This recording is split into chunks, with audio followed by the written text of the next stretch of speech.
ഇവൻ ഇത് എവിടെ പോയി കിടക്കുക? ഈ നേരത്ത് സത്യനെ എവിടെ പോയി കണ്ടുപിടിക്കുന്ന ഞാൻ ആലോചിക്കണേ. നേരെ ഇരുട്ടിയില്ലേ സാറേ, ഇനി ഇപ്പൊ അവനെ വല്ല ഷാപ്പിൽ നോക്കിയാ മതി. നേരെ മിരുട്ടിയിട്ടൊന്നുമില്ല, കണ്ണീന്ന് ഗ്ലാസ് എടുത്ത് മാറ്റി നോക്കിയാ മതി. നീ എന്താ അങ്കമാലിന്ന് കണ്ണോപ്പറേഷൻ കഴിഞ്ഞ് വന്നിരിക്കുക?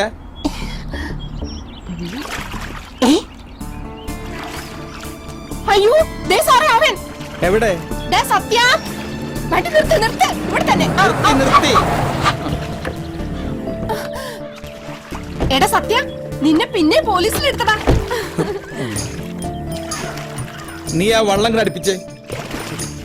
ഇങ്ങോട്ട് അടുപ്പിക്കടാ. നിന്നെ പിടിച്ചുകൊണ്ട് പോകാനൊന്നുമല്ല, എനിക്കും കൂടെ അങ്ങോട്ട് കയറാനാ.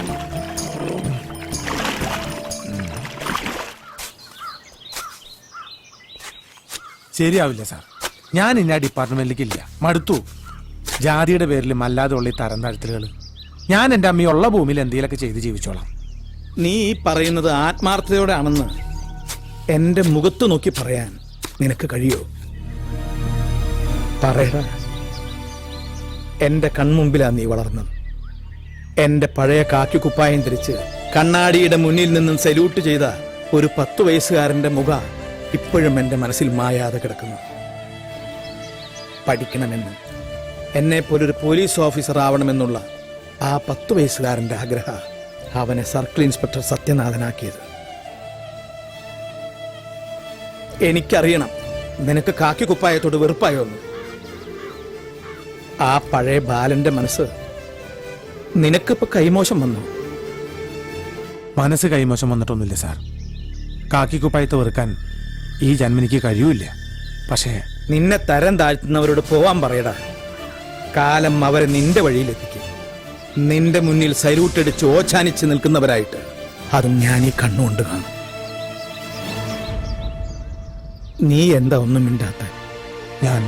ഞാൻ എന്ത് പറയാനാ? സാറ് തീരുമാനിക്കുന്നൊക്കെ ഞാൻ അനുസരിച്ചിട്ടേ ഉള്ളൂ.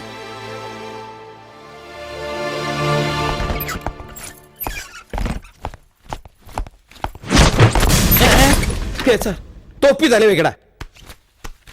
ആ ഇതാ പിടിച്ചോ. പോയി വാടാ.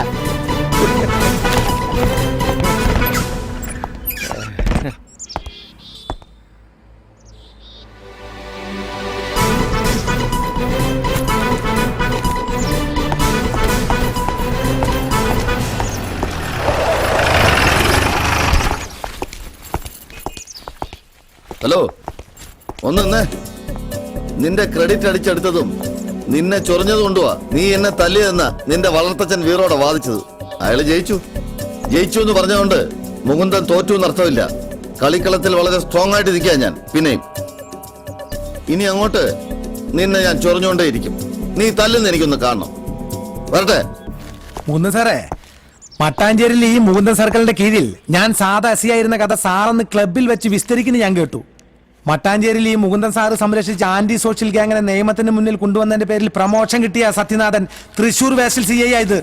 അല്ലാതെ കൂടെ എല്ലില്ലാത്ത നാക്കിന്ന് വീഴുന്ന സംവരണത്തിന്റെ പേരിലല്ല. മട്ടാഞ്ചേരിയിലെ തറപണിക്ക് തൊപ്പി തെറിക്കുന്ന ഉറപ്പായപ്പോൾ ചില രാഷ്ട്രീയക്കാർക്ക് പിമ്പ് പണി ചെയ്ത CI മുകുന്ദൻ തൃശൂർ ഈസ്റ്റിലേക്ക് പണിഷ്മെന്റ് ട്രാൻസ്ഫർ ഒപ്പിച്ചത്. എന്താ സാർ അടിക്കാത്ത? അടിക്ക്, ഞാനിപ്പോ അങ്ങോട്ട് ചൊറിഞ്ഞു വരാ. സംവരണക്കാരനെ തൊട്ടാൽ ഇപ്പൊ ചോദിക്കാനും പറയാൻ ആൾക്കാരുണ്ട്. ദേഹത്ത് കൈ വീണാ പിന്നെ പ്രതികരിക്കുന്ന അവരായിരിക്കും. കടലിൽ മീൻ പിടിക്കുന്നവൻ മുതൽ മുൻ രാഷ്ട്രപതി വരെ നീളുന്ന അടിസ്ഥാന വർഗത്തിന്റെ പ്രതിനിധികൾ. പിന്നെ പഴയ പോലെ ഡിസ്മസിൽ പണിഷ്മെന്റ് ട്രാൻസ്ഫർ ആക്കാനും വലിയ ബുദ്ധിമുട്ടായിരിക്കും. കാരണം ഈ കൊച്ചു കേരളം ഭരിക്കുന്നതും ഒരു ചെറിയ സംഭരണക്കാരുടാളാ. ഇവിടുത്തെ പാവപ്പെട്ടവന്റെ ഒപ്പം നടന്ന് അവന്റെ വീട്ടിലെ കപ്പയും കാന്താരിയും കഴിച്ച് ഒടുവിൽ ഇവിടത്തെ അധ്വാനിക്കുന്ന ജനം തോളിലേറ്റി സെക്രട്ടേറിയറ്റിൽ എത്തിച്ചവൻ. അപ്പൊ പിന്നെ ജോലി പോയി തന്നെ. അങ്ങനെ സംഭവിച്ചാൽ എന്നെ പോലെ വേറെ പണി ചെയ്യാനൊന്നും സാറിന് അറിയില്ലല്ലോ. ആകെ അറിയാവുന്ന പണി ചെയ്യാൻ ഐസ്ക്രീം പാർലറും ബ്യൂട്ടി പാർലറും മന്ത്രിമാരും തന്ത്രിമാരും കൂടി മത്സരല്ലേ. അപ്പൊ പോട്ടെ മൂന്തൻ സാറേ. സാറേ, ഇത്ര കരം പേട്ടി അല്ല സാറിന് കാര്യം പിടിയിട്ടില്ലേന്ന് ഇപ്പൊ നാരായണാരായി.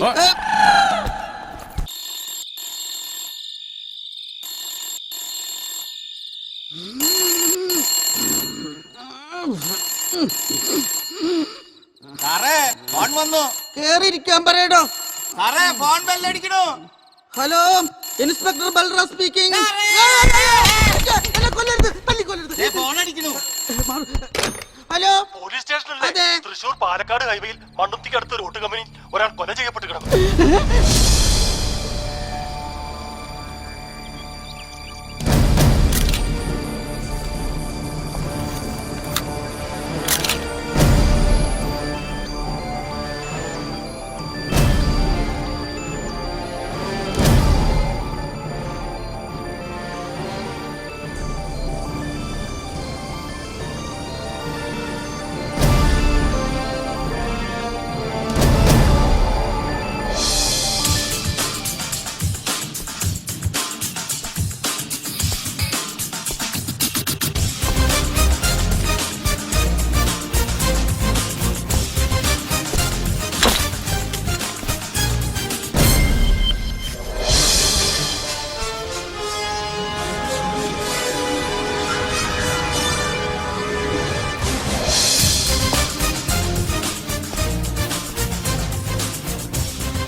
മാറിക്കളെ.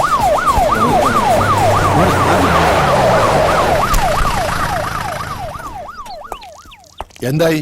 എന്തായാലും സാർ, സത്യം പോലീസകത്ത് അന്വേഷണം തുടങ്ങിയിട്ടുണ്ട്. സർ, ബോഡിയുടെ വയറ്റിൽ കുത്തിയ പാടുണ്ട്. ആ. കൂടാതെ തലയിൽ നിന്ന് ഒരുപാട് രക്തം വാർന്നു പോയിട്ടുണ്ട്. കൂടുതൽ അന്വേഷിക്കാനെന്ന് മെനക്കെടണ്ട സാർ. പണം തട്ടാനോ മറ്റോ ആരെങ്കിലും ചെയ്താവും. ഹൈവേയിൽ ദിനംപ്രതി കാണുന്ന അജ്ഞാത മൃതങ്ങളുടെ പട്ടിയിൽ ഒന്നുകൂടി, അത്ര തന്നെ. സംഭവം നടന്നിരിക്കുന്ന എന്റെ സ്റ്റേഷൻ അതിർത്തിയില്ല. എന്ത് വേണമെന്ന് ഞാൻ തീരുമാനിച്ചോളാം. Sorry sir. ഹ, താൻ ചൂടാവാതെ. ഇയാള് പറഞ്ഞാലും കാര്യമുണ്ട്. പല പല സ്റ്റേഷനുകളിൽ എത്രയോ കേസുകൾ തെളിയാതെ കിടക്കുന്നു. അങ്ങനെ ഞാനിത് വിട്ടുകളയാൻ ഉദ്ദേശിക്കുന്നില്ല സാർ. ഇവിടെ നിന്നല്ല, ഞാൻ ജോലി ചെയ്ത ഒരു സ്റ്റേഷൻ അതിർത്തിയിലും അജ്ഞാത മൃതദേഹം എന്ന പേരിൽ തെളിയിക്കപ്പെടാതെ കിടക്കുന്ന ഒരു കേസും ഉണ്ടായിട്ടില്ല. ഇവിടെയും അതുപോലെ തന്നെയായിരിക്കും. കൊല്ലപ്പെട്ട ആളുടെ ഊരും പേരും കണ്ടുപിടിച്ച് ഞാനിത് തെളിയിക്കുക തന്നെ ചെയ്യും. സമയം മെനക്കെടുത്താൽ നമുക്ക് പോവാം സാർ. എന്തായാലും എന്റെ സ്റ്റേഷൻ അതിർത്തിയല്ലല്ലോ. സക്കറിയ സാർ. വണ്ടി ആ, നടക്കട്ടെ നടക്കട്ടെ. ആ. ഇത് ബോഡിയുടെ അടിവസ്ത്രത്തിന് ഉള്ളിൽ നിന്ന് കിട്ടിയതാ.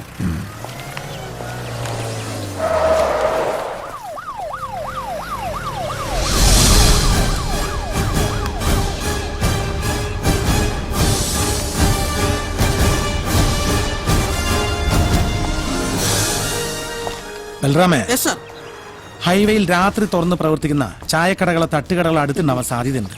അങ്ങനെ ഒന്നുണ്ടെങ്കിൽ ഇന്നലെ അസമയത്ത് ആരെങ്കിലും വന്നിരുന്നോ എന്നൊന്ന് അന്വേഷിക്കണം. Okay sir. ഇൻസ്പെക്ടർ ബൽറാമുള്ള അടുത്ത ചാൻസ് എത്തിക്കഴിഞ്ഞു. ഈ കൊലക്കേസ് ഞാൻ പുല്ല് പോലെ പുഷ്പം പോലെ തെളിയിക്കും. അമ്മടെ മുത്തേ, ഉമ്മ ഉമ്മ.